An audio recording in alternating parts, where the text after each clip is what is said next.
अस्सलामु अलैकुम वरहमतुल्लाहि ताला व बरकातुहू।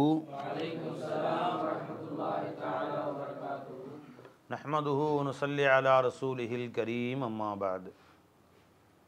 அல்லாஹ் ஜல்ல ஷானுஹு தஆலாவுடைய கருணையால் ஷேഖ்மார்களுடைய வரலாற்றை பார்த்து வருகிறோம். அதில் ஹஸ்ரத் ஹாஜா குதுபுத்தீன் பக்தியாரி காக்கி ரஹமத்துல்லாஹி அலைஹி அவர்களின் சரித்திரத்தை பார்த்தோம். எஜமான் அவர்கள் எப்பொழுதுமே அதிகமாக முராகபாவில் இருப்பார். இப்போ நம்ம இடத்துல அதிகமாக குறைஞ்சி போனது முராகபா தான். வணக்க வழிபாடுகள் போக மீதி உள்ள நேரங்களில் முராகபா இருக்குது. முராகபா என்ன? இறைவனோடு தனித்திருக்குதல் அப்படின்னு அர்த்தம். கண்மூடி அல்லாஹுடைய திக்ரு செய்வது. வதுக்குர் ரப்பக ஃபீ நஃப்ஸிக, அல்லாஹ் குர்ஆனை சொல்லி காட்டுறான். உன் ரப்பை உன் நஃப்ஸிலே, உனக்குள் நீ ஞாபகம் செய்வாயாக. சத்தமாக அல்லாஹு அல்லாஹ் அல்லாஹு அல்லாஹ் லா இலாஹ இல்லல்லாஹ் லா இலாஹ இல்லல்லாஹ் இப்படி திக்ரு செய்யணும்ல. இதுக்கு திக்ரே ஜஹரின்னு சொல்லுவாங்க. இது எப்போயாவது வாரம் ஒருக்கா செய்கிறோம். மற்ற நேரங்கள் எல்லாமே தனக்குள் அல்லாஹ்வை ஞாபகம் செய்ய வேண்டும். இது அல்லாஹ் குர்ஆனில் வதுக்குர் ரப்பக ஃபீ நஃப்ஸிக தலர்ருஅன் ஜி வஹீஃபத்தன், இப்படி தலர்ருஅன் ஹுஃபியா, ஹுஃபியான்னு வருதா ஹீஃபத்தன் வருதா? ஹுஃபியத்தனா ஹீஃபத்தனா ரெண்டு வருதா? எப்படி போய் வருது குர்ஆனில்? ஃபோன் எடுங்க. வதுக்குர் ரப்பக்கு, உன் ரப்பை நீங்கள் உங்கள் மனதுக்குள் ஞாபகம் செய்யுங்கள் நடுநடுங்கியவர்களாக. இதுக்கு பேர் தான் சூஃபியாக்கள் முராகபா அப்படின்னு பேர் வச்சுருக்காங்க. என்ன பாய்? சூஃபியாக்களுடைய பாஷையில் முராகபா, குர்ஆனுடைய பாஷையில் வதுக்குர் ரப்பக ஃபீ நஃப்ஸிக, உன் ரப்பை உங்கள் நஃப்ஸுக்குள் உங்களுக்குள் ஞாபகம் செய்யுங்கள். என்னிலே என் ரப்பு இருக்கிறான், என்னை அவன் பார்த்துட்ருக்கிறான். அதுங்களா? இதே சிந்தனையில் தனிமையில் அமர்ந்திருக்குது. அல்லாஹுடைய திக்ரில், திக்ரு என்று சொன்னாலே அல்லாஹுவை மனதால் யோசிப்பது தான். வாயால் சொல்வது தஸ்பீஹாத்துகள், சுப்ஹானல்லாஹ் அல்ஹம்துலில்லாஹ் சொல்கிறது. திக்ருன்னா ஞாபகம், ஞாபகம் கல்பு தான் ஞாபகம் செய்யணும். இது சூஃபியாக்கள் அதிகமாக செய்வாங்க. இதுக்காக மக்களுடைய சிந்தனை மாறக்கூடாது, மக்கள் பக்கம் சிந்தனை போகக்கூடாதுன்னு காடு வளாந்தரங்களில் போய் உட்காந்து அல்லாஹ் திக்ரு செய்வாங்க. ஹதீஸ்லையும் பெருமானார் ஸல்லல்லாஹு அலைஹி வஸல்லம் அந்த மாதிரி போய் தனிமையில் உட்காந்து ஹிரா குகையில் உட்காந்து அல்லாஹ் ஞாபகம் செஞ்சுருக்கிறாங்க. எப்போல்லாம் தனிமை கிடைக்கிறதோ தனிமையில் எழுந்து உட்காந்து அல்லாஹ் ஞாபகம் செய்வாங்க ஸல்லல்லாஹு அலைஹி வஸல்லம் அவர்கள். அந்த மாதிரி சூஃபியாக்கள் தனிமையில் அதிகமாக அல்லாஹ்வை ஞாபகம் செய்வார்கள். இப்போ தொழுத நேரம் போக, மற்ற மக்களுக்கு வரக்கூடிய மக்களுக்கு நசீத் செய்த நேரம் போக, மிகுதமான நேரங்கள் குதுபுத்தீன் பக்தியாரி காக்கி ரஹமத்துல்லாஹி அலைஹி அவர்கள் முராகபாவிலே மூழ்கியிருப்பார்கள். அவர்கள் 20 வருஷங்களாக பாயில் படுத்து தூங்கலையா அப்படின்னா பாருங்கள். அப்படின்னு நம்ம நல்லா சாப்பிட்றதுக்கும் நேரம் ஒதுக்கி நல்லா சாப்பிட்றோம், அப்புறம் படுக்கிறதுக்கு நேரத்தை ஒதுக்கி பெட்லாம் உதறி போட்டு நல்லா கம்முன்னு தூங்குறோம் இல்லையா? அப்படியே உட்காந்து இல்லை. இன்னை தூங்குறதுக்கும் சாப்பிட்றதுக்கும் அல்லாஹ் என்னை படைக்கலை அப்படின்னு சொல்லிட்டு அல்லாஹ் இதுக்குள்ளே உட்காந்துருக்கிறது. இப்படி அல்லாஹு அல்லாஹ் உட்காந்துருக்கு. அப்படியே சொக்குச்சுன்னா ஒரு நிமிஷம் 2 நிமிஷம் அப்படி அது மறுபடியும் வச்சுக்குவாங்க. படுத்து பாயை போட்டு இப்படி 20 வருஷமாக தூங்கவே இல்லையா அப்படின்னு சூஃபியாக்கள் இருக்காங்க. அவர்களின் தூக்கங்கள்லாம் தன்னை மீறி அப்படியே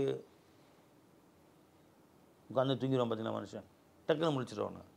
அந்த மாதிரி தன்னை மீறி வரக்கூடிய தூக்கம்தான். நம்ம இரவெல்லாம் தூங்கிட்டு பகல்லையும் ஒரு ரவுண்டு கட்டி தூங்கிட்டு நடுவில் பாடத்துலையும் எப்பப்போ தூங்கிட்டு விளையாடுற டைமில் தான் தூங்குறதில்லையே தவிர மற்ற எல்லாத்துலேயுமே தூங்கணும். அப்போ இந்த மாதிரி தூக்கம் அதிகமாக இருப்பதுக்கு காரணம் சாப்பாடு அளவுக்கு மீறி சாப்பிட்றது. ஒரு மனிதனுக்கு எவ்வளவு தேவையோ அதில் பாதி தான் சாப்பிட்ணும் ஒரு வயிறு நிமிருவதற்கு. நம்ம வயிறு நிமிர்றதுக்கு 4 இட்லினா 8 இட்லி சாப்பிட்றோம். வயிறு நிறைறதுக்கு 4 இட்லி போதும், வயிறு நிறைஞ்சிரும் அப்படின்னா 2 இட்லி சாப்பிட்ணும். நம்ம 4 இட்லி போன பிறகு இன்னொரு 4 இட்லி இது ஸ்பெஷலாக உள்ளே இருக்கட்டும் அப்படின்னு சமையல் தேவைப்படும் அப்படின்னு அங்கங்கே அதெல்லாம் சில பேர் அமுத்தி பார்த்துக்கிறான் வயிற்றில், இன்னும் இடம் காலி இருக்கே அப்படின்னு, இன்னும் காலி இருக்குன்னு 2 இட்லி எக்ஸ்ட்ரா போடுறது. இதெல்லாம் சாப்பிட்டு நல்லா தூக்கம், நல்லா தூங்குறது, நல்லா சாப்பிட்றது, மிச்ச நேரத்தை கதை பேசுகிறது. இது ஒரு காலும் நீ அல்லாஹ்வை அடைய முடியாது. விளங்குச்சுங்களா? அதனால் சர்க்கார் எஜமான் அவர்கள் 20 வருஷங்கள் படுத்து தூங்கவே இல்லையா. எப்போயுமே அல்லாஹ்வின் ஸிக்ர் தான். ஒலு தொழுகை நேரம் வந்தோன்னா ஒலு செஞ்சுட்டு திரும்ப ஒலு செய்வாங்க, திரும்ப ஒலு செஞ்சுட்டு தொழுவாங்க. ஒலு இருந்தாலும் இப்போ அசர் தொழுதுட்டு உட்காந்தாங்க, அப்படியே உட்காந்தே இருந்தாங்க, திக்ர் செஞ்சாங்க. மகரிப் ஆயிடுச்சுன்னா திரும்ப ஒலு செஞ்சுக்குவாங்க, இஷாவாயின்னு திரும்ப ஒலு செஞ்சுக்குவாங்க. இந்த ஒலு ஒவ்வொரு வக்துக்கும் ஒலுவை புதுப்பித்து கொள்வதும் ஒரு சுன்னத் என்பதனாலே அவர்கள் பழைய ஒலுவே இருந்தாலும் கூட மீண்டும் ஒலு செய்து கொண்டு தொழுது விடுவார்கள். தொழுகை நேரம் போக மிச்ச நேரங்களில் அதிகமாக திக்ர் முராக்கபால இருப்பாங்க. இப்போ முன் சென்ற சூஃபியாக்களுடைய வாழ்க்கையெல்லாம் அதிகமாக பார்த்தீங்கன்னா அவர்கள் முராக்கபாவில் தனிமையில் அதிக நேரம் செலவழித்தார்கள். மக்களோடு செலவழித்த நேரங்கள் என்னவோ ஒரு மணி நேரம், அரை மணி நேரம், அவ்வளோதான் மக்களுக்கு நசியை செய்வாங்க. ஆனால் இப்போ என் ஷேகநாயத்தெல்லாம் நீங்கள் பார்த்தீங்கன்னா அவங்க தாலிமாத்தெல்லாம் வைப்பாங்க மதராஸில், மந்தேவெளியில், அதே மாதிரி மதுரையில் வைப்பாங்க. தஹஜ்ஜுதுக்கு எந்திரிச்சாங்கன்னா பேசிகிட்டே இருப்பாங்க ஃபஜ்ர் வரைக்கும். ஃபஜ்ர் தொழுது பேசிகிட்டே இருப்பாங்க நாஷ்டா வரைக்கும். நாஷ்டா தொழுது நாஷ்டா சாப்பிடும்போது பேசிகிட்டு இருப்பாங்க. நாஷ்டா சாப்பிட்டு முடிச்சோன்னா துஹர் வரைக்கும் பேசுவாங்க. அப்புறம் ஒரு 3 மணிக்கும் பேசுவாங்க, கொஞ்சம் ரெஸ்ட் எடுப்பாங்க. திரும்ப அசருக்கு ஆரம்பித்தா நைட்டு 1 மணி ஆகும். இது மாதிரி எஜமானவர்கள் ஒரு நாளைக்கு 24 மணி நேரம் 12 மணி நேரம் பேசி தான் அவங்க ஓய்வு எடுக்கிற நேரம், உணவு இருந்துறது, தொழுகிற நேரம் தவிர மிச்ச நேரம் சாப்பிட்ற நேரத்தையும் பேசி தான் இருப்பாங்க. பாருமா அல்லாஹ்வுல எப்படி இந்த உணவில் நம்ம தேவைப்படுச்சான்னு பாருங்கள். மனிதன் தன் உணவின் பக்கம் சிந்திக்கட்டும், பல்யந்தூரில் இன்சான் இல்லா தாமின்னு நல்லா சொல்கிறான் அப்படின்னு பேச ஆரம்பிச்சிடுவாங்க சர்க்கார். சாப்பிட்டே 1 மணி நேரம் சாப்பிட்டு பேசுவாங்க. இப்படியாக எஜமா பேசிக்கிட்டே இருந்தாங்க ஆரம்பிச்சிங்களா. அதுக்கு காரணம் என்னன்னு கேட்டால் ஷேഖனா ஒவ்வொருத்தருடைய கால சூழ்நிலை வேறு. இந்த ஜமானா இருக்குங்களே மனிதர்கள் வந்து ரொம்ப எல்லாம் ஷார்ட் ஆகிட்டே வருது. எந்த அளவு சுருக்கமாக்கணுமோ அந்த அளவு. முந்திலாம் ஒரு வீடு 2 வருஷம் கட்டணும்னா இப்போ 2 மாதத்தில் கட்டி கொடுக்குறானோ. எந்த அளவுக்கு நேரத்தை சுருக்கணுமோ. இங்கேருந்து மெட்ராஸுக்கு போகிறதுக்கு போதும் 40 நாள் போவானுங்க. 400 கிலோமீட்டருக்கு 40 நாள் ஆகுதுன்னா விளைஞ்சிங்களா. அப்புறமேல இப்போ 40 மணி நேரம் மாட்டு வண்டியில் போனோம், 40 மணி நேரம். இப்போ வந்து 4-5 மணி நேரத்தில் ட்ரெயினில் போயிடணும். இன்னும் ஃப்ளைட்டில் 1 மணி நேரம், 4 மணி நேரம், 5 மணி நேரம் ஃப்ளைட்டில், 5 மணி நேரம் ட்ரெயினில் என்னால் போக முடியலைங்க. பஸ்ஸில் போனால் அதோட ஃபஸ்ட்டாக ட்ரெயின், இப்போ ஃப்ளைட்டு தான். இங்கேருந்து 1 மணி நேரத்தில் மெட்ராஸுக்கு போயிடலாம். எந்த அளவுக்கு நேரத்தை சுருக்கணும்னு பார்க்குறாங்க. இப்போ எல்லாமே ஷார்ட் பீரியடு. இப்போ அதே மாதிரி ஷேഖட்டையும் முந்திலாம் வந்து உட்காந்தா 25 வருஷம் 30 வருஷம் ஷேഖட்டை கடந்து இறை ஞானங்களை பெற்றுக்கொண்டு நம்ம வந்து பெரிய நம்ம அல்லாஹ்வுடைய நேசராகணும் அப்படின்ற மாதிரி ஆசை வச்சு வருவாங்க, வந்து கிடப்பாங்க வருஷக்கணக்கில். ஷேഖ மேலே கொடுக்குற சாப்பாடை சாப்பிட்டுக்கிட்டு கான் ஒன்று இருக்கும், ஒரு குடிசை தங்கி போட்டிருப்பாங்க, அங்கே தங்கிக்குவாங்க. அவங்களே போய் விறகெல்லாம் கொண்டு வந்து சாருவாக்கி சாப்பிட்டுக்குவாங்க. ஷேഖுக்கு வேலை கொடுக்க மாட்டாங்க, ஷேഖட்டு காசும் கேட்க மாட்டாங்க. அவங்களா ஏதாவது உழைச்சி ஒருத்தர் போய் காலையில் வேலை செஞ்சு காசு கொண்டு வருவார், ஒருத்தர் விறகு கொண்டு வருவார், ஒருத்தர் போய் வேலை செஞ்சு அரிசி வாங்கிட்டுருவார், ஒருத்தர் பருப்பு வாங்கிட்டு அவங்களே சோறாக்கி 10 பேர் 20 பேர் சாப்பிட்டுக்குவாங்க. அஸ்ஹாபு சுஃபா மாதிரி. ஷேഖட்டு பாடம் சொல்கிறோம், பாடம் படிச்சுக்குவாங்க. ஷேഖை ஒரு 1/2 மணி நேரம் பயான் செய்வாங்க, அவங்களுக்கு தாலிம் சொல்லுவாங்க. இப்படியே வருஷக்கணக்காக இருந்தாங்க. இப்போ என்ன செய்கிறான்னு கேட்டால் வந்து முரீது வாங்கி மறுநாளே ஹிலாஃபத்து கிடைக்குமாங்கிறான். அவசரமாக தேவைப்படுது இது.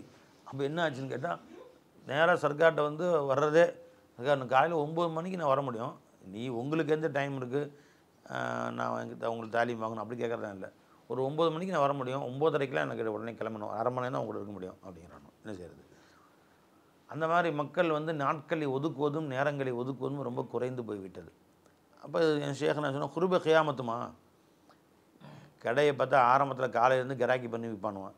சாயந்தரம் ஆயிடுச்சு கொஞ்சம் சாமான் மிச்சம் இருக்குன்னா எடுத்துங்க. காலையில் பாருங்கள் 1 கிலோ கத்திரிக்காய் 50 ரூபாய்க்கு 1 ரூபா குறைச்சிக்க 49 ரூபான்னு.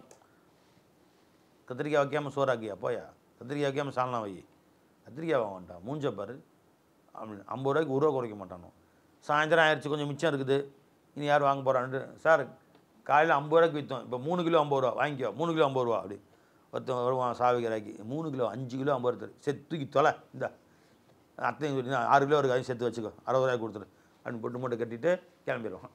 இது கடை வந்து கடை எடுக்கிற நேரம், கடையை காலி பண்ணுற நேரத்தில் எல்லாமே ஏதோ போட்டு தொலை, கடை காலையில் லாபத்தை தான் காலையில் பார்த்தாச்சு, இனி கிடைச்சது போதும் அப்படின்னு தள்ளுறான் பார்த்தீங்களா. அந்த மாதிரி ஏன்னா கத்திரிக்காய் வச்சுன்னா நாளைக்கு காலையில் யார் கொடுக்குறது, அப்படி ஃப்ரெஷ்ஷாக நாளைக்கு வேறு வரப்போகுது இல்லையா. இந்த மாதிரியாக கடை எடுப்போர் எப்படி வந்து மலிவாக கொடுக்குறாங்களோ அது மாதிரி குருப கியாமத்து நெருங்கிடுச்சல்ல, கடை எடுத்து காலி பண்ண போகிறான். சரி புடி நீ 3 நாள் தான் ஒதுக்குவியா, அதுக்குள்ளே எதாவது தாலியும் வாங்கிக்கோ.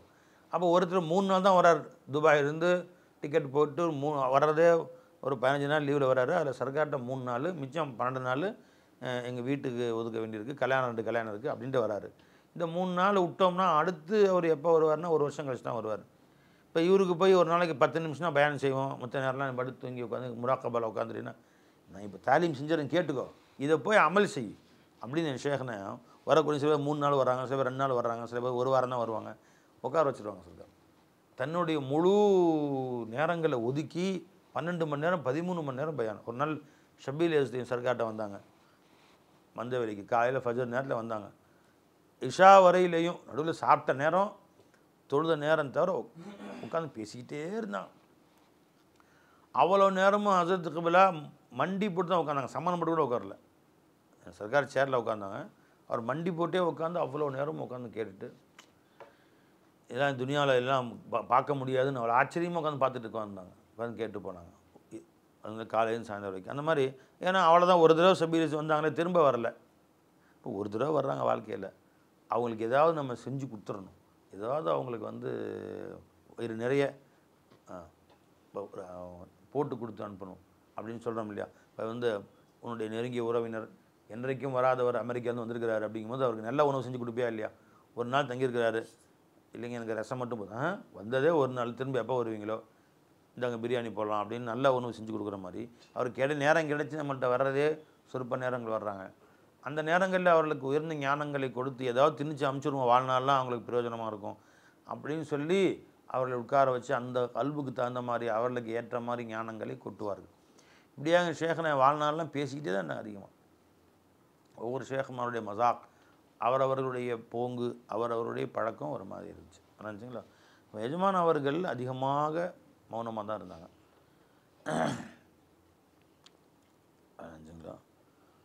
அதிகமாக செலவாத்து ஓதுவாங்க சர்க்கார் நாயகம். ஒரு நாளைக்கு 3000 செலவாத்து ஓதுவாங்க ரசூல் ஸல்லல்லாஹு அலைஹி வஸல்லம் அவர்கள் மீது. ஒரு முறை பெருமானார் ஸல்லல்லாஹு அலைஹி வஸல்லம் அவர்களை பல தடவை கனவுல பார்த்துருக்குறாங்க. ஒரு தடவை ரசூல் ஸல்லல்லாஹு அலைஹி வஸல்லம் அவர்களை கனவில் பார்த்த பொழுது கேட்டாங்க, யார் ரசூலுல்லாஹ், நான் இதுக்கெல்லாம் செஞ்சுக்கிறேன், ஆனால் குர்ஆனை முழுசும் மனப்பாடம் பண்ணணும்னு சொல்லி ரொம்ப முயற்சி செய்கிறேன், எனக்கு அது முழுசாக மனப்பாடம் ஆக மாட்டேங்குது, ஒரு பக்கம் வரும் அடுத்த பக்கம் மறந்து போயிடுது, இப்படி இருக்குதுன்னு சொன்னாங்க. அப்போ ரசூல் ஸல்லல்லாஹு அலைஹி வஸல்லம் சொன்னாங்க, அப்படியா, அப்போ சூரா யூசுஃப் சூரா இருக்குல்ல, அதை நீங்கள் கொஞ்சம் அதிகமாக ஓதிட்டு வாங்க அப்படின்னு சொன்னாங்க ஸல்லல்லாஹு அலைஹி வஸல்லம். யூசுஃப் சூரா அதிகமாக ஓதிட்டு வந்தால் அல்ல சீக்கிரமாக குர்ஆன் அவங்க மனப்பாடம் செய்வாப்பான்னு பெருமானார் சொன்னாங்க. அதுக்கு பின்னாடி அவங்க யூசுஃப் சூரா மனப்பாடம் பண்ணி டெய்லி யூசுஃப் சூரா ஓதுறது தொழுகையில் மற்றது. அந்த பரக்கத்தில் அல்லாஹ் ஜல்ல ஷானத்தால சீக்கிரமாக முழு குர்ஆனை மனப்பாடம் பண்ண வச்சுட்டான் அப்படின்னு சொல்லி ஒரு வேகத்தை எழுதுறாங்க. அப்போ நாமளும் அந்த மாதிரி பின்பற்றலாம், குர்ஆனை ஈஸியாக மனப்பாடம் பண்ணுறது. சில பேர் சொல்கிறாங்க 4 சூரா, சூரத்து துஹான், ஹதீஸில் இது ஹதீஸ்லேயே வருது, சூரத்து துஹான், யாசீன், அலிஃப் லாம் மீம் சஜ்தா, தபாரக், இந்த 4 சூறாவை அதிகமாக ஓதி கொண்டு வர வேண்டும், சீக்கிரமாக குர்ஆன் மனப்பாடம் ஆயிரும் அப்படின்னு சொல்லப்படுது. நினச்சிங்களா. இன்னும் சிலர் வந்து இந்த ஹதீஸில் எப்படி வருதுன்னு கேட்டால், இந்த 4 சூறாவையும் வெள்ளிக்கிழமை இரவு 4 ரக்காத் ஓதி தொழுகணும்.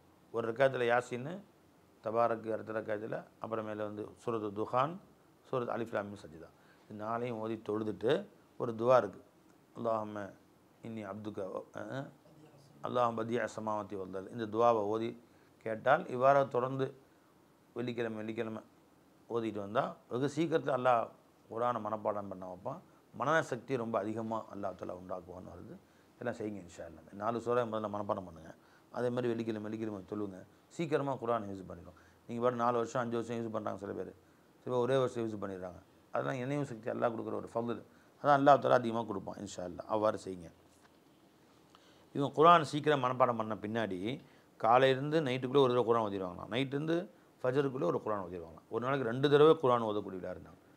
பாருங்கள் எவ்வளோ பெரிய அல்லாஹ் தஆலா கொடுத்த ஃபضல் அது. ஒரு முறை குர்ஆன் ஓதி முடிக்க சாதாரணமாக ரொம்ப ஸ்பீடாக இல்லாமல் விளங்குற மாதிரி அலிஃப் லாம் மீம் ஸாலிகல் கிதாபு லா ரைப ஃபீஹி ஹுதல் லில் முத்தகீன் அல்லதீன யுமினூன பில் கைபி வ யகீமூன ஸலாத், இவ்வாறாக சாதாரணமாக ஓதனா ஒரு ஹாஃபிஸாவுக்கு 6 மணி நேரத்தில் ஓதிடலாம். நடுவில் கேப் விடாமல் ஓதலாம், கேப் விட்டு தொழுக, சாப்பாடு, கொஞ்சம் தூக்கம், ரெஸ்ட்டு, இப்படி ஓதனா 10 மணி நேரம் கிட்டத்தட்ட ஆகும். ஆக ஃபஜர்லேருந்து நைட்டுக்குள்ளே ஒரு குர்ஆன் ஓதிடுவாங்களாம், நைட்லேருந்து ஃபஜர் வரைக்கும் ஒரு குர்ஆன் ஓதிடுவாங்களாம். அந்த மாதிரி ஓதுகிற நேரத்தில் சில நேரங்களில் அல்லாஹுடைய அதாபை பற்றிய வரக்கூடிய வசனங்கள் வரும் பொழுதும் கீழே விழுந்து அழுவாங்களாம், புரண்டு அழுவாங்களாம், சில நேரம் மயக்கம் போட்டு விழுந்துருவாங்களாம்.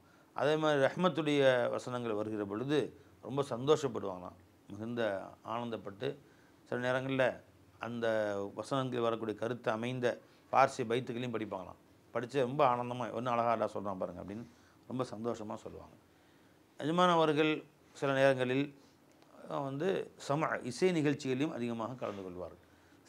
இசை நிகழ்ச்சி கவாலின்னு சொல்லுவாங்கள்ல நம்ம, அந்த இசை நிகழ்ச்சி என்பது சிஸ்தியா ஷேഖமார்கள் ஹஜா அதிமீர் நாயகம், பக்தியாரி காக்கி ரஹ்மத்துல்லாஹி, நிசாம் ஹுபைலாய், ஃபரீத் ஷக்கர் ரஹ்மத்துல்லாஹி அலைஹி போன்ற இதற்கு முன்பு வாழ்ந்த எல்லா ஷேഖமார்களிடத்திலேயும் அந்த இசை நிகழ்ச்சியை கேட்பது பழக்கமாக இருந்தது. அதாவது சில சில மியூசிக்கல் வைத்துக்கொண்டு அல்லாஹ் ரசூலுடைய காதல் பாடல்கள் பாடுறது. இதை சில பேர் ஹராமின் பற்ற கொடுக்குறாங்க. அதாவது மியூசிக் வந்து ரசூலை தடை செஞ்சுருக்கிறாங்க அப்படின்னு. பெருமானார் ஸல்லல்லாஹு அலைஹி வஸல்லம் எந்த கவிதைகளையும் பெருமானார் சொல்லுகிற பொழுது நல்ல கவிதைகள் நல்லது, தீய கவிதைகள் கெட்டது அப்படின்னு சொன்னாங்க. ஹசுனுஹு ஹசுனும் கபியுஹு கபியுன் அப்படின்னு சொல்லியிருக்கிறாங்க அவுகமா கால ஸல்லல்லாஹு அலைஹி வஸல்லம். அதே மாதிரி இந்த மியூசிக்கை சில நேரங்களில் வேண்டாம் என்று சொன்னார்கள். இசையை சில நேரங்களில் பெருமானார் இசையை ஆதரித்தும் இருக்கிறார்கள். எந்த இசை உன்னை தீய வழிகாட்டுதோ, இப்போ முக்கியமாக சினிமா பாட்டெலாம் பார்த்தீங்கன்னா அந்நிய பெண்ணை வர்ணித்து அல்ல அசிங்கமான சில செயல்களை பற்றிலாம் சொல்லிக்கிட்டு கிண்டல் அடிச்சுக்கிட்டு கேலி பண்ணிக்கிட்டு நினச்சிங்களா, இதெல்லாம் அது வந்து மனிதனில் தீய எண்ணங்களை தூண்டக்கூடியதாக ஆயிடுது சினிமா பாட்டுகள்லாம். அந்த மாதிரி இல்லாமல் எல்லாருடைய காதலை தூண்டக்கூடிய பாட்டுகள் உண்மையிலே கண்ணீரை வரவழைச்சிருது. நம்ம கல்பில் ஒரு இரக்கத்தை உண்டு பண்ணுது, அல்லாஹுடைய குருபை நமக்கு உண்டு பண்ணுது. இறைவனிடம் கையேந்துங்கள் அவன் இல்லை என்று சொல்லுவதில்லை. இந்த பாட்டை கேட்டு ரொம்ப பேர் முஸ்லீம் இருக்காங்க. இந்த பாடலுக்கு கேட்டு ரொம்ப பேர் மனசுக்கு ஆறுதல் பெற்றிருக்கிறாங்க. எத்தனையோ உடைந்த உள்ளங்கள் சரி பண்ணியிருக்குது. அந்த மாதிரி உள்ள இசைகளை கூடும். பெருமானார் ஸல்லல்லாஹு அலைஹி வஸல்லம் அவர்களிடத்தில் அந்த காலத்தில் ஒரு சில பெண்மணிகள் ஜாரியத் அப்படின்னு சொன்னால் சிறுமிகள் அப்படின்னு அர்த்தம் வைக்கலாம். இன்னொன்று வந்து அடிமை பெண்கள் வந்து அந்த காலத்தில் இசைக்கருவி தஃப் தானே, தஃப் எடுத்து வந்து அடிச்சுக்கிட்டு பாட்டு படிச்சுட்டு இருக்கிறாங்க. தஃப் அடித்து பெருமாள் மண்டை உட்காந்து பத்ர் சஹாபாக்கள் அந்த மாதிரி சஹாபாக்களுடைய வீரத்தை பற்றிலாம் சொல்லி பாட்டு படிச்சுட்டு இருக்கிறாங்க.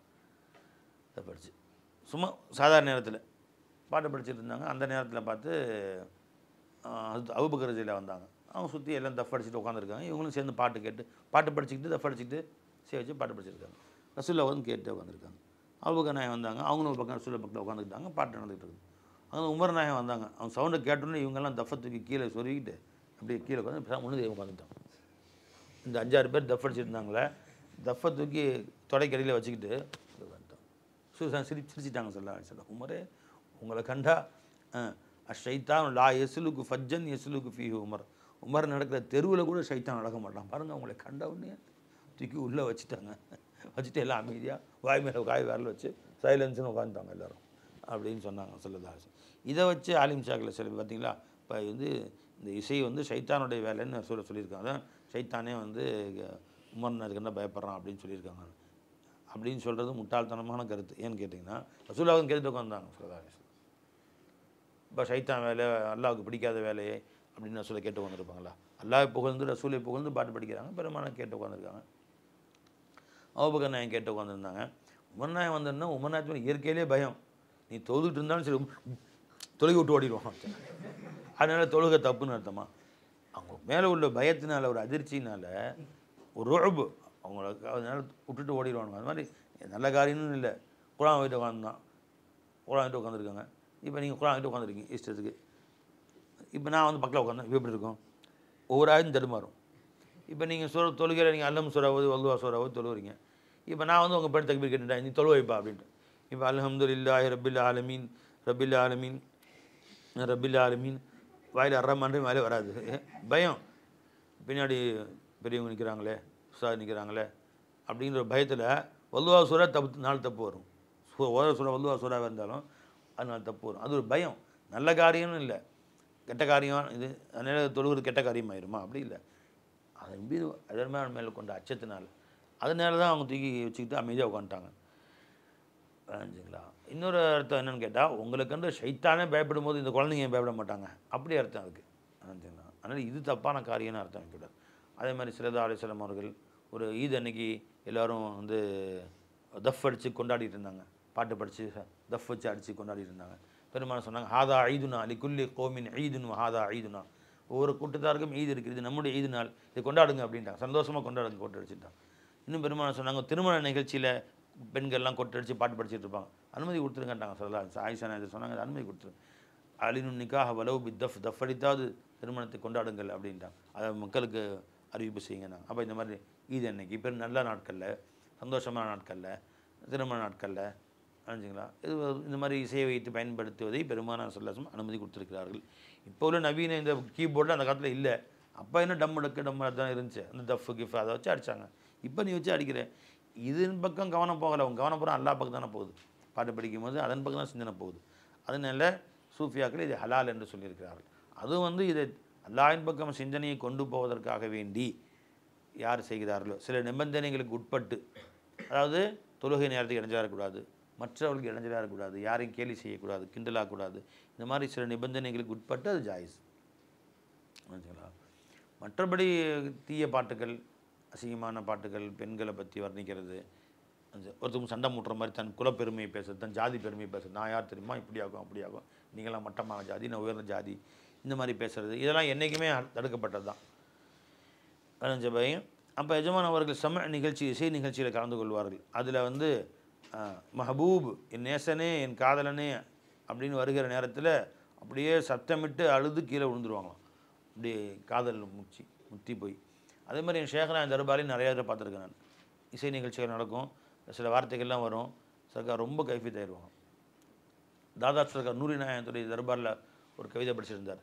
तुमरी कमलिया में हम सबको ले लो, आपके हम हैं हमको न छोड़ो, गरचे बुरे हैं प्यार से देखो, अजी नूरी को अपने मौला न भूलो அப்படின்னு இந்த கவிதை படித்தார்.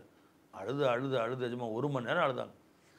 உங்களுடைய திரு போர்வையில் எங்களையும் அணைத்துக் கொள்ளுங்கள் யார் ரசூலல்லாஹ், நான் பாவிதான் என்றாலும் என்னை கைவிட்டு விடாதீர்கள், எங்கே போவேன் உங்கள் வாசலை விட்டா, இந்த நூரி எஜமான் நீங்களை மறந்து விடாதீர்கள், என்னை விட்டு விடாதீர்கள் அப்படின்னு ரசூல்லா பற்றி படிக்கக்கூடிய பார்த்தது. தும்ரி கமலியா மே ஹம் சப்கு லே லோ, ஆப்கே ஹம் ஹே ஹம்கோ ந சோடோ, தைபாத் கௌசிலே வருது இந்த பாட்டு. கர்ச்சே புரே ஹே பியார் சே தேகோ, அஜி நூரி கு அப்னே மௌலா ந பூலோ, நூரி கு அப்னே மௌலா ந பூலோ, இந்த நூரி மௌலா நீங்கள் மறந்துடாதீங்க எஜமானையை மறந்துடாதீங்க அப்படின்னு சொல்லி ஒரே அழுவ. திரும்ப திரும்ப அதே படிக்க சொல்லிட்டாங்க. அவரும் படித்து சடைஞ்சு போயிட்டார். அதே 100 வாட்டி படிக்கிறார்.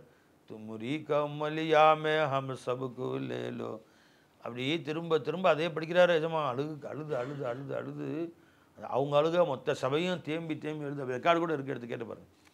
அப்போ அந்த மாதிரி கைஃபியத்தில் துடிக்கிறாங்க. எங்கள் ஷேக்னா தர்பாரில் ஒரு தடவை இந்த பாட்டு படிப்பாங்க. ஹாஜா ஃபைஜி பாட்டு படித்தார். அப்போ அதில்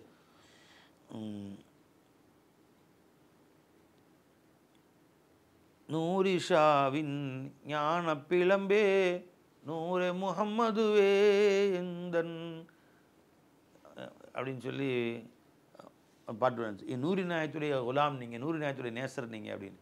ஒரு நேசருக்கு அழுக ஆரம்பித்தாங்க. பாருங்கள் என்னை என் ஷேഖன் என் எஜமானுடைய நேசர்னு சொல்கிறாரு அவர் அப்படின்னு சொல்லி ரொம்ப அழுகுறாங்க. தேம்பி தேம்பி அழுகுறாங்க. என்னை எஜமான் ஏற்றுக்குவாங்களா, அவங்க நேசராக என்னை ஒப்புக்கொள்வாங்களா, அவங்களுடைய காதலராக என்னை எஜமான் ஏற்றுக்குவாங்களா, என் ஷேഖனா என்னை ஒத்துக்குவாங்களா, நான் உண்மையிலே அவங்க காதலர் தானா அப்படின்னு சொல்லிட்டு அழுகுறாங்க அழுகுறாங்க அழுகுறாங்க. அவங்க நூரி நாயகத்தின் கவிதையில் என்றைக்காவது நூரி நாயகன் பேர் வந்துருச்சுன்னா போதும் அழுதுருவாங்க. அவங்க ஷேഖ் நாயகத்துடைய பேரை யாரும் சொல்லிட்டா போதும். சும்மா படிச்சுட்டே தான் கேட்டே இருப்பாங்க. ஆனால் நூரின்னு பேர் வந்துச்சுன்னா போதும், என் ஷேഖ் கல்லேருந்து பொலன்னு தண்ணி வந்து. எவ்வளோ காதல் நிகழ்ச்சிருக்கு பாருங்கள். நிறைய பாட்டு படிப்பாங்க. நினைஞ்சுங்களா, கலிமாவின் பொருள் சொல்லும் ஃபைசி அப்படின்னு, கருணை நூரியின் பேர் நூரி நாயகம் பேர் சொல்லிடுவாங்க. கருணை நூரியின் வழி வந்த ஃபைசி அப்படின்னு நூரி நாயகம் பேரை சொல்லிட்டா போதும். வேறு எந்த பாட்டு படிச்சுட்டாலும் கேட்டே இருப்பாங்க. எங்கிருந்தாலும் முன்னினைவே தான் என்னுயிரே ஃபைசின்னு பாட்டு படிப்பாங்க, கேட்டே இருப்பாங்க. எங்கேயாவது நூரின்னு பேர் வந்துச்சுன்னா போதும், கண்ணிலேருந்து பொலன்னு தண்ணி ஊற்றும். நிஜமாக தேம்பி தேம்பி அழுவாங்க. என்னை நூரி நாயத்துடைய குலாம்னு சொல்கிறாங்க, நூரி நாயத்துடைய நேசர்னு சொல்கிறாங்க என்னை அப்படி. பயான்லேயும் அப்படி தான். யாராவது சர்க்கார் பயான், நாங்களாம் பயான் பேசி கேட்டே இருப்பாங்க. எங்கள் பாபா பயான் பேசுவாங்க. பாபா பயான் பேசுறது எங்கேயாவது ஒரு இடத்துல நூரி நாயகத்தில் ஒரு நாள் நான் போயிருந்த பொழுது, எங்கள் ஷேக் நூரி நாயகம், எங்கள் பாபா சர்க்காருக்கு பீர்பாய் தானே, நூரி நாயத்துடைய நூரி நாயத்துடைய ஹலீஃபா தான் எங்கள் பாபாவும். ஒரு நாள் நூரி நாயத்துக்கு பார்க்குறதுக்கு ஹைதராபாத்துக்கு நான் போயிருந்தேன். அப்போ எஜமான் அவர்கள் சொன்னார்கள், எதையோ ஒன்று சொல்லிட்டா முடிஞ்சு போய் நூரி நாயகன்னு பேரை பயானை சொல்லிட்டா போதும், குலுங்கி குலுங்கி குலுங்கி அழுவாங்க. கல்லுன்னு தண்ணி ஊற்றுறான்னு ஊற்றும். அப்போ அந்தளவு அவங்க ஷேக்கின் மீது ஒரு காதல். அப்படி ஒரு அவங்க தன்னுடைய ஷேக்கை நான் சொல்லும்போது என்னுடைய எஜமா அப்படின்னு சொல்லுவாங்க. நூறு நாயகம்னு பேரே சொல்ல யோசிப்பாங்க சர்க்கார் நாயகம். அதிகமாக சொல்ல மாட்டாங்க. என் எஜமா என்னுடைய எஜமா சொன்னாங்க அப்படி தான் சொல்லுவாங்களே ஒழிய நூறு நாயகம்னு சொல்ல மாட்டாங்க. அந்த பேரை சொல்ல மாட்டாங்க. யாராவது சொல்லும் போது அவ்வளோ அழுகுன்னு அழுகுவாங்க சர்க்கார் நாயகம். புரிஞ்சுங்களா? அந்த மாதிரி ஷேகுமார்கள் தன் வாழ்வே அவங்க என்னுடைய ஷேக் தான் அப்படின்னு வாழ்ந்துட்டாங்க.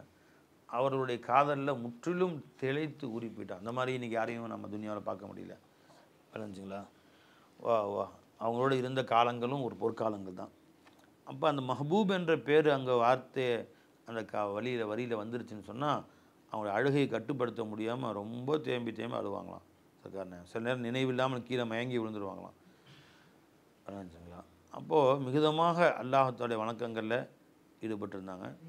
தொடர்ந்து நோன்பு வைப்பாங்க. பகலெல்லாம் நோன்பு வைப்பாங்களாம். இரவெல்லாம் குறைஞ்சது 100 ரக்காத் தொழுவாங்களாம். சில கிதாபு 96 ரக்காத் தொழுவாங்களாம் டெய்லி. 100 ரக்காத்துன்னு வருது. இது அவங்க ஊரில் இருந்தாலும் சரி, சஃபரில் பிரயாணங்களில் போனாலும் சரி, எல்லா இடத்திலேயும் இந்த தொழுகையும் நோன்பையும் எஜமான் அவர்கள் தொடர்ந்து கடைபிடித்து வந்தார்கள். அவர்களுக்கு அல்லாஹ் ஜல்ல ஷானஹு தஆலா இதே மாதிரி தோழர்களையும் கொடுத்துருந்தாங்க. அவங்களும் வணக்க வழிபாடுகளில் ஈடுபடக்கூடியவர்களாக நல்லடியாரெலாம் இருந்தாங்க. எஜமானுடைய ஆன்மீக தோழர்களில் மிக முக்கியமானவர்கள் ஒருத்தவங்க ஹமீதுத்தீன் நாகூரி என்பவர்கள். இன்னொருத்தவங்க பத்ருத்தீன் அல் கஸனவி அப்படின்னு சொல்கிறவங்க. இவங்க 2 பேரும் எஜமானுடைய ஆன்மீக தோழர்கள். அவங்க ஷேக்குடைய முரீதுகள் மட்டும் இல்லை, எப்போயுமே எஜமான் கூட இருப்பாங்க. அந்த மாதிரி நல்லடியார்கள் கூட இருந்தால் அவங்களுக்கு உற்சாகம் ஊட்டுவதும் இவர்களுக்கு உற்சாகம் ஊட்டுவதுமாக காலங்கள் கழியும். அதனால தான் நீ நல்லடியார் தொடர்பு அதிகமாக இருங்க. கூனுமா சாதிக்கின்னு நல்லா சொல்கிறான். காரணம் என்னென்னா, நீங்கள் உற்சாகம் குறையும் போது அவங்க உற்சாகம் ஊட்டுவாங்க. அவங்களுக்கு உற்சாகம் குறையும் போது நீங்கள் உற்சாகம் ஊட்டலாம். ஒருத்தருக்கு ஒருத்தர் மார்க்கத்தில் உதவி செஞ்சவர்கள் ஆயிடலாம். புரிஞ்சுங்களா? நீங்கள் தொழுகையில் உற்சாகம் எந்திரி இன்னும் 2 ரக்காத் தொழுவோம் உட்காருங்க அப்படி. இவர் கொஞ்சம் உட்காந்தாருன்னா என்னப்பா சோர்ந்து போயிட்டேன் உட்காரு அப்படி. அந்த மாதிரி நல்லடியாரில் துணைக்கு வச்சுக்கணும். எப்பயுமே தனக்கு உபதேசம் செய்யக்கூடிய, தனக்கு நல்லது கூறக்கூடிய உபதேசங்களை கூட வைத்து கொள்ள வேண்டும். அதான் அல்லாஹ் தஆலா அவர்களோடு சேர்ந்துடுங்கன்னு சொல்கிறான். அதற்கு மூசா அலைஹிஸ்ஸலாம் அவர்களை அல்லாஹ் தஆலா நபியாக அனுப்பி வச்சான். நீங்கள் போங்க ஃபிரௌன்டன். அவங்க சொல்கிறாங்க, அவங்க அல்லாஹ்ட்ட கேட்டாங்க, யா அல்லாஹ் ஹாரூன அஹிஷ் ஜூஸ் பிஹி அஸ்ரி கை நுசப்பிஹுக கஸீரம் வ நஸ்குரக கஸீரா. யா அல்லாஹ் என்னுடைய சகோதரர் ஹாரூன் இருக்காங்க, அவர்களையும் என்னோடு நீங்கள் நபியாக அனுப்பி வச்சு எங்கள் 2 பேரையும் ஒன்றா அனுப்பி இல்லை. எதுக்காண்டி? தனியாக பயமாக இருக்குது அப்படி இல்லை.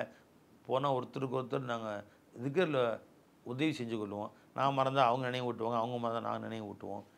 கை நுசப்பிஹுக கஸீரன், உங்களை அதிகமாக தஸ்பீஹ் செய்வதற்கும் வ நஸ்குரக கஸீரா, அதிகமாக திக்ர் செய்வதற்கும் ஒரு தகுந்த கூட்டாளி வேணும்.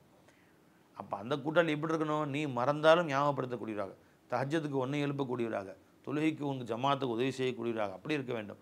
நீ அவரை சேர்ந்து எழுப்பி அவரை கொஞ்சம் கூட உனக்கு உதவி செய்யாமல் நீ தஹஜ்ஜுது கஞ்சான் படுப்பா ஃபஜ்ர் வாங்க சொன்னு நினச்சிக்கலாம் அப்படின்னு சொல்லக்கூடியவராக இருந்தால் உடனே அவர் தொடர்பை விட்டு விளைக்கணும். தனிமை மேலானது. பெருமானார் சொன்னாங்க, நல்ல கூட்டாளி தனிமையை விட மேலானவன். தீய கூட்டாளி இருக்கிற அவனை விட தனிமை மேலானது. தீய கூட்டாளியோடு இருக்கிறத விட எது மேலானது? அல் அல் அல் வஹ்தத்து ஹைரும் மின் ஜலீசி சூ. தீய நண்பனை விட எது மேலானது? தனிமை மேலானது. வல் ஜலீசு சாலிஹ், நல்ல கூட்டாளி ஹைரும் மின் அல் வஹ்தத்தி, நீ தனிமையில் இருப்பதை விட அவர் மேலானவர் அப்படின்னா. மீன் மௌனமாக இருப்பதை விட நல்ல பேச்சுக்கள் பேசுவது மேலானது. நீ தீய பேச்சுக்கள் பேசுவதை விட எது மேலானது? மௌனம் மேலானது. கெட்ட பேச்சு பேச விட. ஒருத்தர் உட்காந்துட்டான், உட்காந்து அவன்கிட்ட பேச ஆரம்பித்தாலே கீபத் தான் பேசுவான், போய் தான் பேசுவான். அமைதியாக உட்காந்து ஒரு விஷயம் அவன் சொன்னான்னு வந்தேன், செலவாத்து முடிச்சுக்கிட்டேன், சரி வரட்டுமா, சந்தோஷமாக போயிட்டாங்க அப்படின்னு அமைச்சர் தெரிஞ்சுங்களா. நீ தஸ்பீஹ் போயிட்டே உட்காந்துருக்கு செலவாத்து, எவ்வளோ உட்காந்துருப்பான் அவன், பார்த்து பார்ப்பான், கிளம்பி போயிடுவான். அந்த வாயை திறந்தாலே உன்னையும் நரகத்துக்கு கூட்டி போகிற வேலை தான். அவனும் கீபத்து பேசி அவனும் நரகத்துக்கு போவான், கேட்குறவன் நரகத்துக்கு அனுப்பிச்சுடுவான். எதுக்கு அந்த மாதிரி ஆட்கள் நமக்கு? அதனால் நல்ல நண்பர்களோடு தொடர்பு வச்சுக்கொள்ளுங்க. அந்த நண்பன் சரியில்லை, உன்னை அவன் பாவத்துக்கு துணையாக இருக்கிறான்னு சொன்னால் அவனோட தொடர்பை உடனடியாக துண்டித்து விடுங்க, இல்லைன்னா பின்னாடி வருத்தப்படுற மாதிரி ஆயிடும். அப்போ ஒரு தடவை பள்ளிவாசலில் ஏத்திகாஃப் இருந்தாங்களாம். இவங்களும் 2 நண்பர்களும் இருந்தாங்க. அப்போ என்ன சொன்னாங்கன்னா, 2 ரக்காத்தில் 2 தடவை குர்ஆன் ஓதி தொழுவோமா? சரி. யார் தொழு வைக்கிறது? ஹமீது நாகூர் நான் இமாமா நிற்கிறேன்னுட்டாங்க. முதல் ரக்காத்தில் முழு குர்ஆன், 2வது ரக்காத்தில் முழு குர்ஆன். எப்படி சொல்கிறாங்கன்னு தெரியல. இஷாவுக்கு முன்னாடி ஆரம்பிச்சு ஃபஜர் வரைக்கும். எனவே அப்போ 2 குர்ஆன் ஓதிட்டாங்க 2 தொழுகையில். இப்போ நாமெல்லாம் 2 ஆயத்து எக்ஸ்ட்ரா ஓதுனாலே கால் வலிக்குதுங்கிறோம். எப்படி 6 மணி நேரம் சுமாராக என் கருத்து கேட்டால் ஒரு 10 மணி நேரமாக ஆயிருக்காதையா? அவ்வளோ நேரமாக தான் இருக்கும். எவ்வளோ நேரம்? முதல் ரக்காயத்தில் ஒரு குர்ஆன், 2வது ரக்காயத்தில் ஒரு குர்ஆன். ஹமீது நாகூரி தொழு வைக்கிறாங்க. இவங்களும் குதுபுதீன் பக்தியாரி எஜமானும் பத்ருத்தீன் கஸனவியும் பின்னாடி நின்றாங்களாம். ஒரே தொழுகையில் 2 ரக்காயத்தில் 2 தடவை குர்ஆன் ஓதி முடிச்சிட்டாங்களாம். இந்த நேரங்களே எல்லாம் பறக்க செஞ்சுருக்காங்க அவங்களுக்கு. அந்த நிற்கிறதுக்கும் மனசு வேணுமே. 2 நிலையில் அப்படியே நிற்கணும். பெருமானார் ஸல்லல்லாஹு அலைஹி வஸல்லம் நிற்பார்கள், கால் வீங்கிடுமா, கால் வீங்கிடும், கால் முறையிடுமா, யா ரசூலுல்லாஹ் இந்த மாதிரி தாங்க முடியல அப்படின்னு. கால் வீக்கம் அடையும் வரைக்கும் நின்று வணங்கினார்களே பெருமானார், அந்த சுண்ணத்தை நாம் மாறு செய்து விட்டு ஜாலியாக படுத்து தூங்கிட்டு உட்காந்துருக்கோம் என்று சொன்னார். வணங்குங்களா? இது மாதிரி அவர் சொன்னார்கள், ஷேகுடைய பழக்கம், ஆன்மீகவாதிகள், இறை நேசர்கள், அவுலியாக்களுடைய பழக்கம் என்னன்னு கேட்டால், அவர்கள் பிரபல்யத்தை வெறுக்க வேண்டும். அல்லாஹ்வும் ரசூலும் தனக்கு கெட்ட கட்டளைகளை ஒரு மூலையில் அமர்ந்து செய்து கொண்டிருக்க வேண்டும். தன்னை நோக்கி வரக்கூடியவர்களுக்கு ஏதாவது அல்லாஹ் பற்றி, ரசூலை பற்றி, லா இலாஹ இல்லல்லாஹ் பற்றி கொஞ்சம் சொல்லிக் கொடுக்க வேண்டும். அவ்வளோதான். இவர்கள் பிரபல்யமானால் அன்றாடம் இவர்கள் செய்ய வேண்டிய அனுஷ்டானங்கள் செய்ய முடியாது. ரொம்ப ஃபேமஸான அறிவு ஓதி பார்க்கறதுக்குன்னு கூட்டமாக வருவாங்க. எந்த நேரம் 24 மணி நேரம் தொந்தரவு கொடுத்துட்டு உட்காந்துருப்பாங்க. திக்ர் செய்ய முடியாது, ஃபிக்ர் செய்ய முடியாது. அதனால் உன்னை நோக்கி ஆட்கள் வராதிருந்தால் சந்தோஷப்படு. இப்போ நமக்கெல்லாம் எப்படி இருக்குது? யாரும் வந்தால் சந்தோஷப்படுறோம். அந்த மாதிரி இல்லை, யாரும் வராதிருந்தால் சந்தோஷப்படுவார்கள். பிரபல்யம் பெறுவது ஃபகீர்களுக்கு, இறை நேசர்களுக்கு துன்பத்தை தான் உண்டாக்க முடியும். ஆனால் இந்த நன்மையும் கிடையாது. நீ அல்லாஹின் பக்கம் உன்னை நெருக்கிக் கொள்வதுதான் உன் வாழ்க்கையின் நோக்கம். உன்னை மக்கள் உலகமே புகழ்ந்தாலும் புகழாவிட்டாலும் அதனால் எந்த பிரயோஜனமும் இல்லை. கொஞ்ச நாள் புகழ்வான், அப்புறம் அவனே இகழ ஆரம்பிச்சிடுவான். எந்த மனசும் எப்பயுமே ஒரே மாதிரி வருஷக்கணக்காக இருக்காது. உடனே ஆவுன்னு புகழ்வான், இவர் மாதிரி ஒரு அவளியாக இருக்கிறாரா, அப்படியா இப்படியான்னு புகழ்வான். அப்புறம் அவனுக்கே சடைஞ்சு போயிடும். புதுசாக வேறு அவளியாக கிடச்சிருப்பாரு, அவன் அங்கே போயிடுவான், உடனே கை விட்டுருவான். அது உன்னில் ஏதாவது ஒரு குறையை பார்த்துருப்பான், அதோட உன்னை விட்டுருவான். உன்னை வாழ்நாளெல்லாம் உன் குறைகளை பார்த்தும் உனக்கு உதவி செய்து கொண்டிருக்கக்கூடிய அல்லாஹ் விட்டுட்டு அவன் பக்கம் கவனம் திருப்பன இல்லை. அல்லாஹ் உன் கவனத்தை திருப்பி விடுவான். அவன் உன்மேல் வைத்த கவனத்தை அவனோட திருப்பிடுவான். அல்லாஹ் தான். எத்தனை பேர் பார்த்துருக்கோம், ரொம்ப ஆரம்பத்தில் ரொம்ப கொஞ்சம் கொழுவாங்க, அப்புறம் மற்ற தொடர்பே இல்லாமல் போயிடுவாங்க. எங்கடா போனாங்கன்னு தெரியாது. நீங்கள் தான் என் வாழ்க்கை, என்னுடைய பேச்சும் மூச்சும் நீங்கள் தான் அப்படின்னு ஷேக் நாயகமே உங்களை எல்லாமே வாழ்க்கையே கிடையாது, இந்த வாழ்க்கை நீங்கள் போட்ட பிச்சை, என் மனைவி நீங்கள் கொடுத்த பிச்சை, எங்கள் குழந்தைங்க நீங்கள் கொடுத்த பிச்சைன்னு சொல்லுவாங்க. அப்புறம் தொடர்பே இல்லாமல் போயிடுவாங்க. ஏதோ ஒரு சின்ன விஷயம் ஷேக்கிட்ட பார்த்துருப்பாங்க, அல்லது ஷேக் அவர் ஏதாவது குறை சொல்லியிருப்பாங்க, செஞ்சு சரியில்லைப்பா இதை மாற்றிக்க வருவாங்க. என்னையே குறை சொல்ல போச்சாக்கும், நான் என்ன சாதாரண ஆளா அப்படி வந்துடுவான். சுத்தமாக தொடர்பே துணிச்சிடுவான். புரிஞ்சுங்களா? அதை பற்றி பிரச்சனை எனக்கு களிமி சொல்லுது. கொய் ஆயே நான் ஆயே, யார் வந்தா என்ன, உனக்கு வராட்டி எனக்கு என்ன, எவன் என்னை சந்தோஷப்பட்டால் என்ன, எவன் என்மேல் சந்தோஷப்படாமல் இருந்தால் எனக்கு என்ன, என் வேலையோ எஜமான்ட்டேன். அவன் என் மேல் மகிழ்ச்சியாக இருந்தால் வெற்றி, அவன் என் மேல் வருத்தமாக இருந்தால் தோல்வி. இப்போ நான் ஏன் வீணாக போய் இன்னொருத்தருடைய மகிழ்ச்சிக்காக என் வாழ்க்கையை நேரங்களை வேஸ்ட்டு பண்ணணும்? எல்லாத்தையும் சமாதானப்படுத்துறது முடியவே முடியாது துனியாவில். இவர் சமாதானப்படுத்த அவர் வருத்தப்படுவார், அவர் சமாதானப்படுத்தினா இவர் வருத்தப்படுவார். புரிஞ்சுங்களா? ஒரு ஊரில் 2 காதலர்கள் இருந்தாங்க, ரொம்ப நேசமாக தான் நம்ம மேலே இருந்தாங்க. புரிஞ்சுங்களா? அந்த ஊருக்கு போனால் இவங்க வீட்டுக்கும் போவோம், அவங்க வீட்டுக்கும் போவோம். இவரும் வரவேற்பார், அவரும் வரவேற்பார். இவரும் வழி அனுப்பி வைப்பார், அவரும் வழி அனுப்பி வைப்பார். 2 பேருமே பாராட்டினா இருப்பாங்க. ஒரு முறை ஒரு நிகழ்ச்சிக்காக அதில் போயிருந்தா கேள்விப்பட்ட 2 பேருக்கும் பகையாக போயிடுச்சு. திடீர்னு 2 பேரும் ஏதோ விஷயத்தில் முட்டிக்கிச்சு. ரொம்ப நெருக்கமாக இருந்தவங்க 2 பேரும் முட்டி ஒருத்தருக்கு ஒருத்தர் சண்டை போட்டுக்கிட்டாங்க. இப்போ இவர் சொல்கிறார், சக்கா என் வீட்டுக்கு வாங்க, அவர் வீட்டுக்கு போகாதீங்க. அவர் சொல்கிறாரு, சக்கா என் வீட்டுக்கு வாங்க, அவர் வீட்டுக்கு போகாதீங்க. அது ஒருத்தர் நிகழ்ச்சி ஒரு வீட்டுக்கு போய் சாப்பிட்டு வந்தாச்சு. உடனே அவர் எப்படி என் வீட்டுக்கு வராமல் அவர் வீட்டுக்கு போனீங்க, சர்க்காரே சரியில்லை அப்படின்ட்டு, ஒரு வேஸ்ட்டு தண்டம் அப்படின்ட்டு சுத்தமாக தொடர்பே விட்டார். இந்த மாதிரி துனியாவில் நடக்கும். இதுதான் துனியா. ஆனால் நீ யாரையும் நம்பிலாம் இல்லை, நாம் அல்லாஹ் நம்பி வந்தோம், அல்லாஹ் நம்பி இருக்கிறோம். அல்லாஹ் நம்ம மேலே சந்தோஷமாக இருந்தால் போதும். அல்லாஹ் நம்முடைய இலாஹாக இருக்கிறான். இவர்களை கொண்டு காசு பணமும் நமக்கு வேணாம், இவங்களுடைய மரியாதையும் வேணாம், இவங்க மாலையும் வேணாம், இவங்களுடைய பட்டாடைகளும் வேணாம். இது போத்துறாங்க பொன்னாடைகள், இந்த பொன்னாடைகளும் நமக்கு வேணாம். இவருடைய பாராட்டும் வேணாம், இவங்களுடைய வாழ்கையும் வேணாம், ஜிந்தாபாத்தும் வேணாம், நாரே தக்பீரும் வேணாம். வச்சுங்களா?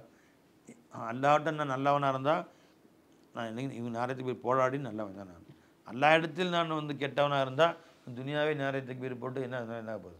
எல்லோரும் நாராயணத்துக்கு வீடு அல்லாஹ் அக்பர்னு புகழ்ந்து பாராட்டி எல்லாரும் மாலையை கொண்டு போட்டு மாலை கசங்கி வீணாக பண்ணுறது மாலைக்கு தான் தண்டம். அதனால் ஒரு பிரயோஜனமும் கிடையாது நினச்சிக்கலாம்.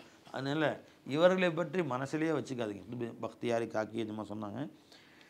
உண்மையான சூஃபி மக்களை விட்டு தன்னை ஒதுக்கி கொள்ள வேண்டும், பிரபல்யத்தை விரும்பக்கூடாது, அல்லாஹ்வை தவிர வேறு யாரிடமும் தொடர்பு கொள்வது விரும்பவே கூடாதுன்ட்டான். என் ஷேഖனா சொல்ல, நீங்கள்லாம் வந்தீங்கன்னா அங்கேருந்து தேடி வந்திருக்கீங்களே என்று உங்களுக்காக வேண்டி கஷ்டப்பட்டு வெளியில் வந்து தாலீம் செய்கிறேன். நீங்கள்லாம் வெளியே யாரும் வரலை, யாரும் இல்லை அப்படின்னு சொன்னால் ரொம்ப சந்தோஷமாக போய்டும். எனக்கு நான் உட்காந்த இடத்துல ஒவ்வொரு சிருஷ்டிகள்கிட்டையாக பேசிட்டு உட்காந்துருப்பேன். என் ஜன்னல் கம்பி இருக்கே அதுட்டு 1 மணி நேரம் பேசுவேன். கம்பி, நீ இரும்பு கொண்டு உண்டாக்கப்பட்டிருக்கு, உன்னுடைய மூலம் இரும்பு, இரும்பினால் செய்யப்பட்ட கம்பி நீ. இப்போ கம்பி என்பது வெறும் தோற்றம் தான், அதனுடைய உஜூது இரும்பு தான்.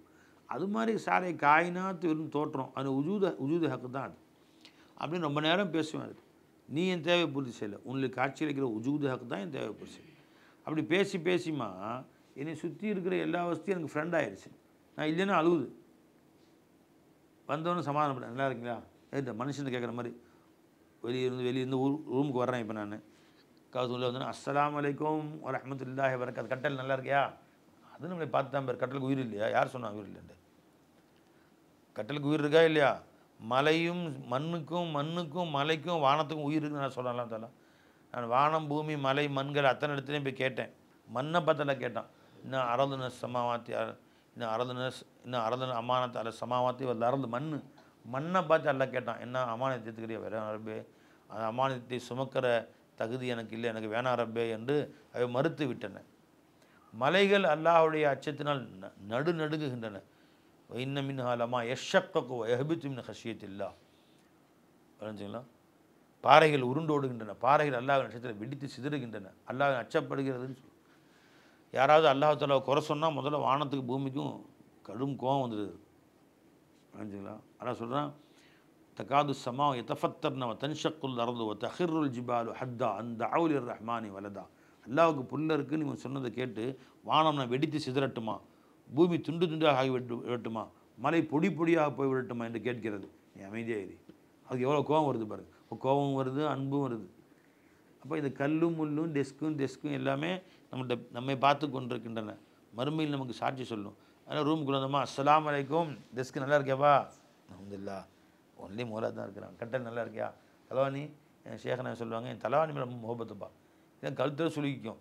அப்போ நான் படுக்கும்போது உனக்கு ரொம்ப உதவி செய்து தலவாணி, இல்லை எப்போ தலை வச்சு பார்த்தா அதுக்கு ஒரு முத்தம் கொடுத்துக்கிறது, நல்லா இருக்கிறியா அப்படின்னு. அப்போ எல்லாத்தையும் தோஸ்தாக்கிட்டாங்க பாருங்கள். அக்ரிணைகளையும் மிருகங்கள் மட்டுமல்ல, பொருட்களையும் தண்ணி குடிக்கும் போது தண்ணி எடுத்துமா, ஃப்ளாஸ் நல்லா இருக்கியா, டப்பா மாஷா இல்லை அழகாக இருக்கிறியே, ரொம்ப சந்தோஷம், ஜஸாக்கல்லா, பிஸ்மில்லா, மாஷா அல்லா அப்படின்னு பேசி பழங்க. ஒன்று ஒருத்தர் மோலா தாங்க இருக்கிறான் அப்படின்னு பேசி பழங்க. நீ இல்லைன்னா அது அழுகும். ஒரு நல்லடியார் வஃபாத்தா போயிட்டால் வானம் பூமி எல்லாமே அழுகுமா, எல்லாமே அழுதுட்டு இருக்குமா. வருது இல்லையா, குர்ஆனில் வருது இல்லையா, ஒமா பக்கத் அலைஹிம் ஸமா வல் அர்து. அந்த காஃபிர்களுடைய மரணத்துக்காக வானமும் அளவில்லை, பூமியும் அளவில்லை. இப்போ நல்லடியார்கள் மூத்தா போனால் வானம் பூமி எல்லா வஸ்துவும் அழுகும். ரசூல் ஸல்லல்லாஹு அலைஹி வஸல்லம் அவர்கள் மிம்பர் விட்டு இறங்கிட்டாங்க அப்படின்னு சொல்லி மிம்பர் அழுதுச்சா இல்லையா? பெருமான வஃபாத்தான பொழுது அந்த ரூமுடைய மூளை சத்தம் வந்துச்சான், அந்த அறையே அழுதுச்சான், மொத்த அறையே. ரசூலுல்லாஹ் போயிட்டாங்களேன்னு அந்த அறையே சத்தம் வந்துச்சான், அழுகிற சத்தம் கேட்டே இருந்துச்சான் அறையிலேருந்து. அப்போ கல்லும் முள்ளும் செவரும் அழுகுது, செவரும் கூரையும் தரையும் அழுகுது, அழுகும் பை. அப்போ எஜமா சொன்னாங்க, நீங்கள் யாரும் வரலன்னு சொன்னால் ஃபைசல் நாயன் சொல்லி காமிச்சாங்க. நான் உட்காந்து ஒவ்வொரு தோஸ்தாக பேச ஆரம்பிச்சிடுறது. எல்லாமே எனக்கு தோஸ்தாயிருச்சு. ஃபேன் என் தோஸ்தாயிருச்சு, லைட் என் தோஸ்தாயிருச்சு, எல்லாம் என் ஃப்ரெண்ட் ஆயிடுச்சுப்பா. நீங்கள் வந்தால் நான் வெளியே வந்து கொஞ்சம் நேரம் பேசுகிறேன் உங்களுக்காக வேண்டி, நீங்கள் இல்லைன்னா எனக்கு பிரச்சனை இல்லை அப்படின்ட்டான். அப்போ சூஃபியாக்கள் தனிமையை விரும்பினாங்க. தனிமையில் வந்தால் எல்லாருடைய பேச்சு, அவர் ஒன்று கருத்து சொல்ல, இவர் கருத்து சொல்ல ஆரம்பிச்சிடலாம். அது இல்லாமல் போயிடுது இல்லையா? 4 பேரோட சேர்ந்தால் தானே எல்லா முசீபத்தும் வருது. தனிமையில் உட்காந்து முசீபத்து வருதா? ஒன்றும் இல்லை. கீபத் இல்லை, பொய் இல்லை, புறம் இல்லை, ஹசத் இல்லை.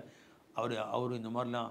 இப்போ அங்கேருந்து அஃப்சல் வராரு, வந்து என்னிட்ட சொல்கிறாரு, அது உங்களுக்கு தெரியுமா, அசார் வந்து இப்போ அமெரிக்கா போகிறாரு. அமெரிக்கா போகிறாரா? ஆமாம் ஹுசூர், இப்போ போன வாரம் தான் பக்தாதெல்லாம் போயிட்டு வந்தார். அப்புறம் 2 வாரமாக சிங்கப்பூர் போனார். இதுக்கு போகிறார், நல்லா இன்றைக்கி நல்லா பயங்கரமாக நல்லா போயிட்டார் இன்றைக்கி. அப்படியா? அடி வயிற்றில் எரியுது எனக்கு. அப்படியா? அசாருக்கு இப்படி ஒரு நல்ல வாழ்க்கையா? அந்த மாதிரி எனக்கு இல்லை, நான் இது வரைக்கும் அமெரிக்கானா போனதில்லை, அவர் போகிறாரா அப்படின்னு. அப்போ எதனால் போகாமல் வருது?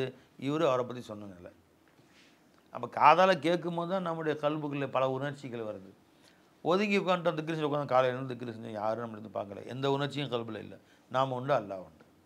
எத்தனை ஹசது, ஹிக்குது, குரோதம், விரோதம், பொய், புறம், ஃபசாது, ஈபத்து, என்னென்ன கோல் சொல்கிறது எல்லாம் எப்போ தான் போய் 4 பேரோட சேர்ந்தால் தான். தனிமையில் கோல் சொல்ல முடியுமா? புறம் பேச முடியுமா? பொய் சொல்ல முடியுமா? அந்நிய பெண்ணை பார்க்க முடியுமா? தப்பான எண்ணங்கள் ஹிக்குது, குரோதம் வருமா? விரோதம் எதுவுமே இல்லை. ஏச்சு ஆஃபத்து நரசது கலிமினா சொல்கிறாங்க, எந்த ஆபத்தும் ஊடுருவாது. கோஷையே தன்னஹா ஈரா, தனிமையில் தன்னை ஒதுக்கி கொண்டவனுக்கு எந்த ஆபத்தும் வராது என்று பெரியோர்கள் சொல்லியிருக்கிறார்கள். அது அவருடைய சொல்லாக இருந்தது. அதை என் செயலாக ஆக்கி கொண்டு எல்லாத்தையும் விட்டு ஒதுக்கி கதவை தாப்பட்டு உள்ளே உட்காண்டேன். ஹேச்சு ஆஃபத்து நரசது கோஷையே தன்னஹா ஈரா காலுத்தா சாஹிபே அஹ்வால் பனே बैठे हैं कालता साहिबे अहवाल बने बैठे हैं. யார்? ஆமீர் நாயம் படிக்கிறாங்க. ஒரு பெரியவங்க இருந்தாங்க, வீட்டை விட்டு வெளியே பள்ளிவாசலுக்கு போனால் விட்டு திறந்து வச்சுட்டு போயிடுவாங்க. கதை திறந்து போத நாம் என்ன செய்வோம்? வீட்டுக்குள்ளே இருந்தால் கதை திறந்து வச்சுருப்போம், வெளியே போனால் பூட்டிகிட்டு போவோம். ஒரு பெரியவங்க இருந்தாங்க, வீட்டு விட்டு வெளியே போகும்போது கதை திறந்து வச்சு போயிடுவாங்க. வீட்டுக்குள்ளே வந்து எல்லா பூட்டியும் போட்டு பூட்டி உள்ளே வரும். இது என்ன வித்தியாசமாக இருக்குது, நேர் மாற்றமாக இருக்குது அப்படின்னு கேட்டாங்க. நீங்கள் ஏன் பூட்டி போகிறீங்க? பொருட்கள் பத்திரமாக இருக்கணும், முக்கியமான சாமான்கள் இருக்குது, அது வீணாக போயிடக்கூடாது, அதுதான் பூட்டி வச்சுருக்கேன். நான் எந்திரம் போட்டேன். உங்கள் உள்ள வீட்டில் உள்ள முக்கியமான சாமானே என் கல்பு தான். திறந்து வச்சுருந்தா என் கல்பு வீணாக போயிடும்.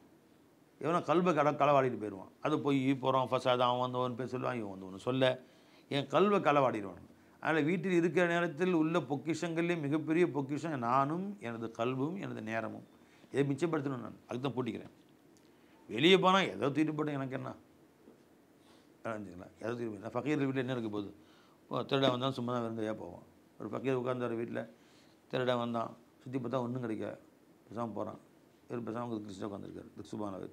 பார்க்காவது சாத்திட்டு போவேன் கொஞ்சம் அப்படின்ட்டு இருக்காரு. ஆமாம், பெரிய நிறையா கொடுத்தாரு, வேலை வாங்குறாரு, எனக்கு கிஃப்ட்லாம் கொடுத்துருக்காரு இப்போ தெரியுது. இது வேறு வேலைக்காரன் உனக்கு, கவு சாத்திட்டு வேறு வேலைக்காரன் உனக்கு அப்படின்னு திட்டிகிட்டே போயிட்டான். யார்? அந்த முசாபர். அந்த மாதிரி வீட்டுக்குள்ளே வந்தீங்க, ஃபக்கீர்கள் வீட்டில் என்ன இருக்க போகுது? வெளியே போனால் திறந்து வச்சுட்டு போயிடும். உள்ளே வந்தால் நாங்கள் தான் பொக்கிஷமே. நாங்களும் எங்கள் நேரமும் எங்களுடைய கல்வும் எங்களுடைய கண்ணும் பொக்கிஷம். 4 பேர் வருவான், தேவையில்லாத பார்க்க, தேவையில்லாத பேச, தேவையில்லாத சிந்திக்க, தேவையில்லாத காத்தால் கேட்க, அணைஞ்சு போய் வைத்தறிச்சல் தான். அவன் வந்து ஒரு கருத்து சொல்லுவான், அதே ஒரு பாவம். என்ன சொல்கிறீங்க? நான் ஒன்றும் சொல்கிறதுக்கு இல்லை, ஒரு திமிர் இருக்கும் பாரு, கேட்டால் கருத்து தெரியாது அவனுக்கு. எதுவும் சொன்னாலும் குறை, எதுவும் சொல்கிறதுக்கு இல்லைங்க, சொல்கிறதுக்கு இல்லைனாலும் ஒரு குறை. சும்மா உட்காந்து சொல்லிகிட்டே இருக்கேன், சும்மா உம்முன்னு கொட்டாமல் உம்முன்னு உட்காந்துருக்கேன். இஞ்சி திண்டு வந்தானா அப்படி சும்மா உட்காந்தாலும் ஒரு குறை சொல்லுவானுங்க. எதாவது கருத்து சொன்னாலும் அது ஒரு குறை, நம்ம கருத்தை மாற்றி சொன்னால் அதுவும் குறை, நீ சொல்ல சரிதானாலும் குறை. எதுக்கே வம்பு அஞ்சுங்களா? அந்த முல்லாட்டை வந்து ஒரு ஆள் இன்னொரு ஆளை பற்றி ரொம்ப நேரம் பேசியிருக்காரு, அப்படி செய்யலாம் இல்லை, நீ சொல்கிறது சரிதான்ப்பான்ட்டாருங்களா. அவன் போட அந்த ஆள் வேண்டான், அவன் வந்து இவனை பற்றி நேரம் சொல்கிறான், நீ சொல்கிறதும் சரிதான்ப்பான்ட்டான். 2 பேரும் போயிட்டான். இன்னொருத்தன் வந்தான், ஏப்பா 2 பேரும் முல்லா சொன்னதை கேட்டே இருந்தான். அவன் சொல்கிறான், ஏப்பா அவர் சொல்கிறதும் சரிங்கிற, இவர் சொல்கிற எப்படி 2ம் சரியாக இருக்க முடியும், நீ சொல்கிறதும் சரிதான். அவன் ஒரே ஓட்டான், அவன் எழுந்திரிச்சு ஆமாம்ல நீ சொல்கிறதும் சரிதான் அப்படின்னு. இந்த மாதிரிப்பா அவனுக்கு ஒரு பதில் சொல்லணும். நம்ம அந்த பதில் இவனுக்கு கொஞ்சம் மாற்றி சொன்னால் பிரச்சனை. எதுக்கு? லப்ப பந்தோ தீது பந்தோ கோஷு பந்த் இல்லாமல் ரூமினா சொல்கிறாங்க. லப்ப பந்தோ உன்னுடைய உதர முடிக்கும், தீது பந்தோ கண்ணை முடி, கோஷு பந்த் காதையும் முடிக்கும். கர்ணபீனி நூரக்கு பர்மா பஹந்த் அப்படி மூடியும் நீ அல்லாஹ்வுடைய நூறு உனக்கு தெரியாவிட்டால் என்னை பார்த்து சிரி, நான் சொன்ன தப்புன்னு சொல்லி என்னை விடச்சி பேசு, என்னை கேலி செய். அப்போ நீ மூடி மௌனமாக இருந்தால் அல்லாஹ் தாலாவை சிந்தித்து கொண்டு இருந்தால் நிச்சயமாக அல்லாஹ் உனக்கு கிடைக்கும். லபுனா உதடு, லப் பெ பந்தோ தீது பந்தோ கோஷு பந்த் கர்னபீனி நூர் ஹக் பர்மா பஹந்த். ஹந்துன்னா சிரிக்கிறது, ஹந்தன் அப்படின்னு சிரிக்கிறது அப்படின்னு சொன்னாங்க. அதனால் தம்பி, பெரியோர்கள் மகானுடைய பழக்கமே அப்படி தான், அதிகமாக மௌனமாக இருப்பார்கள் எஜமானவர்கள். அதையே உன்னுடைய அவசியமாக நீ ஆக்கிக் கொள்ளுங்கள். நீங்கள் எல்லோருடைய பணக்காரர்கள், செல்வந்தர்கள், கோடீஸ்வரனுடைய தொடர்பு நமக்கு கிடைக்காதா அப்படின்னு பார்த்தா, நீ எப்படி தர்வேஷ் உன்னை போய் சூஃபின்னு சொல்லக்கூடாது. நீ லா இலாஹ இல்லல்லாஹ் அறிஞ்சவன்னு சொல்லக்கூடாது. லா இலாஹ இல்லல்லாஹ் அறிஞ்ச மாதிரி பணக்காரன் தொடர்பு எனக்கு கிடைக்கணும் என்று பார்ப்பது மிகவும் கேவலமானது. அது சூஃபியுடைய தகுதிக்கு தக்கது அல்ல என்று எஜமான் அவர்கள் சொல்லுவார்கள்.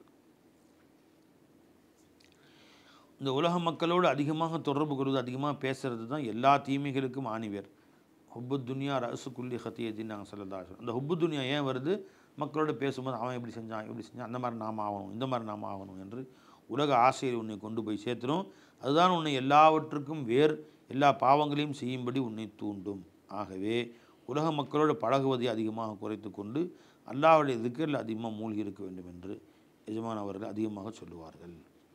அல்லாஹ் தஆலா எஜமான் அவர்களுடைய முழு உபதேசங்களையும் பின்பற்றி வாழக்கூடியவர்களாக நம் அனைவரையும் ஆக்குவானாக.